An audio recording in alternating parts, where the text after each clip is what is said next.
Sanskriti University for excellence in life. BTech Agri BSc lateral entry.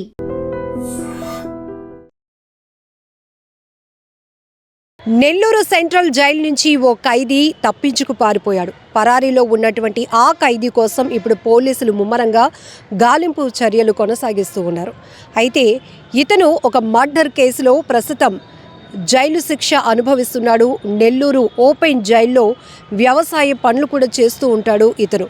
ఎందుకంటే వివిధ హత్యా నేరాల్లో arrest అయిన వాళ్ళు జైలు జీవితం అనుభవించే క్రమంలోనే వారు బయటకు వచ్చిన తర్వాత పరివర్తన పైన కావచ్చు, తర్వాత కుటుంబాన్ని మళ్ళీ వాళ్ళు పోషించుకోవాలి. కాబట్టి జైలు జీవితం గడుపుతున్న వీళ్ళకి ఓపెన్ జైలు సిస్టంలో కొన్ని రకాల వృత్తి పనులు కూడా నేర్పించడం జరుగుతుంది.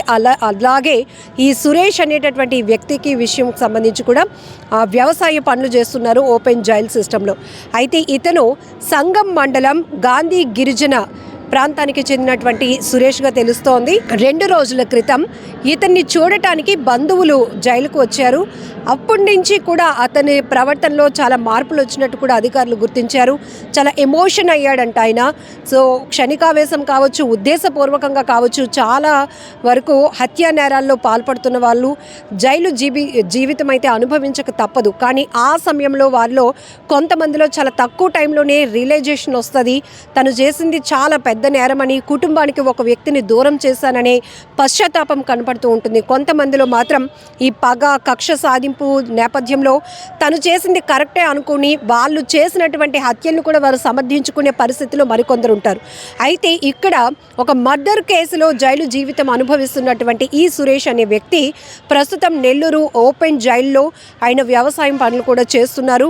పండించినటువంటి కూరగాయలు వాళ్ళే ఓపెన్ జైల్ సిస్టంలో అమ్మడం కూడా జరుగుతోంది. ఈ రకంగా ఖైదీలకు ఒక సత్ప్రవర్తన రావాలి అనే ఉద్దేశంతో ఇలాంటి మంచి మంచి కార్యక్రమాలు కూడా జరుగుతూ ఉంటాయి. అప్పుడప్పుడు మానసిక నిపుణులతో వీళ్ళకి కౌన్సిలింగ్ ఇవ్వటం ఇవి కూడా జరుగుతూ ఉంటుంది. వాళ్ళ అబ్జర్వేషన్ పీరియడ్లో వాళ్ళలో ఎలాంటి పరివర్తన వచ్చింది, రియలైజ్ అవుతున్నారా, వాళ్ళు చేసింది నేరం చాలా దారుణమని వాళ్ళు తెలుసుకోగలిగారా, ఇలాంటివి కూడా ఎప్పటికప్పుడు డాక్టర్స్ ద్వారా వాళ్ళకి మెడికల్ చెకప్స్ ఎలా జరుగుతాయో సైకాలజిస్టులతో మానసిక పరిస్థితి పైన కూడా ఒక అబ్జర్వేషన్ అనేది ఉంటుంది. అయితే ఇతను సత్ప్రవర్తనపై కొద్ది రోజుల్లోనే బయటకు రావాల్సినటువంటి ఖైదీ. కానీ ఇంతలోనే 2 రోజుల క్రితం కుటుంబ సభ్యులు ఆయన చూడటానికి జైలుకు వెళ్ళినప్పుడు ఆయన మనసు నిండా దుఃఖంతో ఉండిపోయాడంట. ఎప్పుడెప్పుడు మీ దగ్గరకు వచ్చేస్తాను, మిమ్మల్ని అందరినీ నేను మిస్ అయ్యాను, ఒక తప్పు చేసినప్పటికీ కూడా, హత్య చేసినప్పటికీ కూడా ఆ కేసులో ఇక్కడ నేను జైలు జీవితం అనుభవిస్తున్నాను, మీ అందరికీ దూరం అయిపోయాను అనేటటువంటి బాధ, ఆవేదనతో అతను 2 రోజుల నుంచి కుంగిపోతున్నట్టు కూడా తెలుస్తోంది. ఈ నేపథ్యంలోనే అయితే ఇక్కడ ఆలోచించాల్సిన విషయం, సత్ప్రవర్తనపై విడుదల కావాల్సినటువంటి ఖైదీ ఇలా ఓపెన్ జైలు నుంచి పరారీ అయిపోవడం అనేది ఒక రకంగా చెప్పాలంటే బాధాకరమైన విషయమే. ఎందుకంటే ఇప్పుడు సత్ప్రవర్తన పక్కన పెట్టి ఈయన బయటకు పంపించడానికి కూడా మళ్ళీ అధికారులు ఆలోచించాల్సిన పరిస్థితి వచ్చేసింది. కానీ అధికారులు చెప్తున్నారు, జైలు అధికారులు 2 రోజుల క్రితం కుటుంబ సభ్యులు ఎవరైతే ఇతన్ని కలవటానికి వచ్చారో అప్పటి నుంచి అతనిలో చాలా మార్పు వచ్చింది. చాలా దుఃఖంలో ఉండిపోయాడు. ఎప్పుడెప్పుడు వాళ్ళ దగ్గరికి వెళ్ళిపోతానా అనే ఆతృత అతనిలో కనపడుతోంది. కాబట్టి ఒకవేళ ఆ రకంగా బయటకు వెళ్ళి కుటుంబానికి దగ్గర అవ్వగలుగుతాను అనే క్రమంలో అతను పారిపోయి ఉన్నాడా, పరారీ అయ్యాడా అనే విషయంలో కూడా కుటుంబ సభ్యులు కూడా వాకప్ చేస్తున్నారు. అయితే ఏ ప్రాంతానికి చెందినవాడు అనే దానిపైన కూడా ఇప్పటికే అధికారుల దగ్గర పూర్తి వివరాలు ఉంటాయి. కాబట్టి అతనికి సంబంధించి ఏ స్టేషన్లో ఇప్పటికే కేసు ఫైల్ అయ్యి జైలు జీవితం అనుభవిస్తున్నాడు, ఇవన్నీ కోణాల్లో కూడా నెల్లూరు జిల్లాలోనే కాదు చుట్టుపక్కల ప్రాంతాల్లో ఉన్న అన్ని పోలీస్ స్టేషన్స్ని కూడా అలర్ట్ చేయడం జరిగిన అటువంటి విషయం. అయితే ఇక్కడ ఒకటి ఆలోచించాలి, కరుడుగట్టిన నేరస్తులు కూడా అతి కొద్ది రోజుల్లోనే కుటుంబానికి దూరం అయిపోయినప్పుడు వాళ్ళలో ఒక పశ్చాత్తాపం కనబడుతూ ఉంటుంది.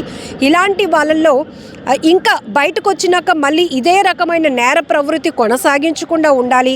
ఇలాంటి వాళ్ళ వల్ల మళ్ళీ సొసైటీకి ఎలాంటి ఇబ్బందికర వాతావరణం ఉండకూడదనే ఉద్దేశంతో రకరకాల ప్రోగ్రామ్స్ని కూడా ప్రభుత్వాలు డిజైన్ చేస్తున్నాయి. ఈవెన్ జైలులో కూడా చాలామంది టాలెంటర్స్ ఉంటారు. వాళ్ళ టాలెంట్ని గుర్తిస్తారు. చదువుకోవాలి అని ఆసక్తి ఉన్న వాళ్ళని చదివించే ప్రయత్నాలు జరుగుతూ ఉంటాయి. అక్కడికే ఫ్యాకల్టీని రప్పించడం, చదవడం ఇవి కూడా చూస్తుంటాం. పెద్దవాళ్ళు అయితే కనుక ఒకవేళ కక్షపూరితంగా, ఉద్దేశపూర్వకంగా సుపారీ తీసుకొని హత్యలు చేసే నేర ప్రవృత్తి ఉండి ఇక్కడ వాళ్ళపైన పోలీసులు కేసు ఫైల్ చేసి జైలు జీవితం అనుభవించే వాళ్ళు కూడా అతి తక్కువ టైంలో రియలైజ్ అవుతూ ఉంటారు. కుటుంబానికి దూరం అయిపోతే ఆ బాధ ఎలా ఉంటుందో తెలుసుకోగలుగుతారు.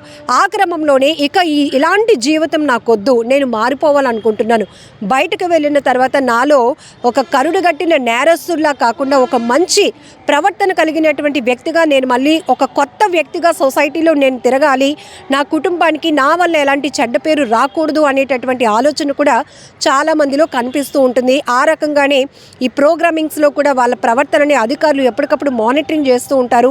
సో ఇలా అకేషన్ వచ్చినప్పుడు Jan 26th కానీ August 15th కానీ ఇలా అకేషన్స్ వచ్చినప్పుడు సత్ప్రవర్తన కింద వీళ్ళని విడుదల చేయడం జరుగుతుంది.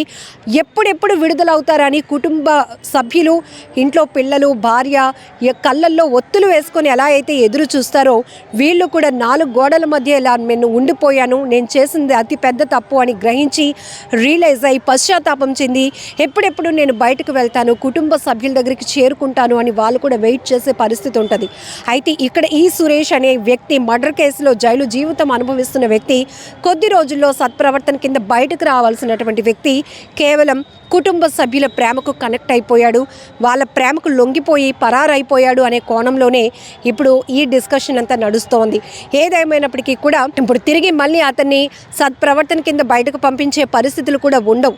కాస్త ఓపిక పట్టుండుంటే కనుక అధికారులే అన్నీ మంచిగా ఒక మంచి ప్రాపర్ వేలో వాళ్ళకి బయటకు పంపించే అవకాశాలు ఉండవు. కానీ అతను కంట్రోల్ తప్పి పరారీ అయిపోయాడు కాబట్టి ఇప్పుడు మిగతా వాళ్ళకి కూడా ఫ్రీడమ్ ఇవ్వాలి అంటే జైలు అధికారులు కొంత అలర్ట్ అవ్వాల్సినటువంటి పరిస్థితి కూడా ఉంటుంది. ఏదేమైనా ఇప్పుడు నెల్లూరు ఓపెన్ జైల్లో సెంట్రల్ జైలు నుంచి ఖైదీ పరారు అవ్వటం, అతని కోసం ముమ్మర గాలింపులు అయితే కొనసాగుతూ ఉన్నాయి.